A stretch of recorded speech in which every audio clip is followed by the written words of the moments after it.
Just a few miles past the Balmorhea pool out in West Texas is the Calera Chapel. So in the early 1900s, there was a town called Calera of about 100 people, primarily Mexican-American farmers and ranchers. The people of Calera used water from the nearby Phantom Springs to grow grains, hay, and vegetables that they would go and sell in Fort Davis. The mission started in 1902, and the chapel was built by the townsfolk out of local rock and adobe. It was originally known as Mission Mary, and it was constructed for Father Nicholas Brocardus Eakin, who was a Dutch priest that traveled by buggy to different small missions in the Pecos region in the early 1900s. And for a number of decades, the chapel was a centerpiece of the community.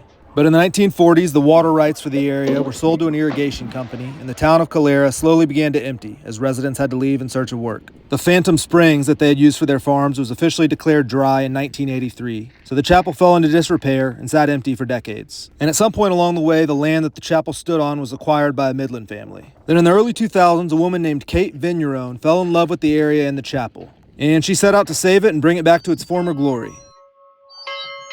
She formed the Calera Foundation in 2002 with the specific purpose of renovating the church, and she eventually persuaded the landowners in Midland to donate the church property to the foundation. Local residents helped with the renovation, and concrete was salvaged from a nearby creek bed for the chapel floor. The city of Pecos donated the bell for the bell tower, and Vigneron purchased the wooden cross hanging on the back wall from the Tarahumara people in Mexico. In 2003, the chapel reopened to the public, and it now stands as the only remaining public structure from the town of Calera.